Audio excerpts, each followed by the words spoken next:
Торжокском авиацентре готовятся к участию в параде Победы в Москве. Но прежде чем начнутся тренировки, на каждый из вертолетов нужно погрузить вот по такому полотнищу. По сути, это огромное знамя, размеры которого 5 на 6 метров.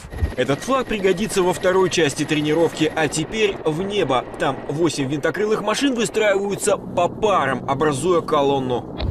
Шестерка, держись, не отставай. Не отстаю, выдерживаю. Интервалы в воздушном строю всего 50 метров. Тон задает первая пара ведущих вертолетов колонны. Полет выполняется на укороченных интервалах и дистанциях.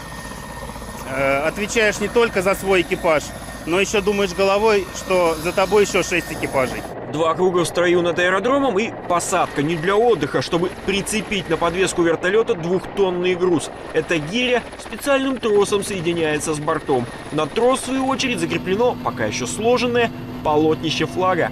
Выдерживает место весения. Это летчик выполняет по командам бортового техника.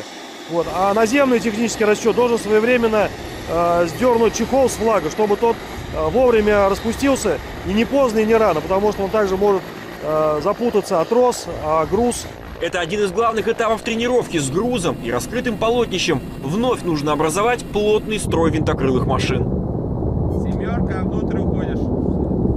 Левее 2. По замыслу военных, на параде Победы в Москве на вертолетах будут закреплены 8 различных полотнищ, флаги России, Минобороны, а также знамена видов и родов войск. По предварительным планам, пролет вертолетов над Красной площадью завершит парад Победы.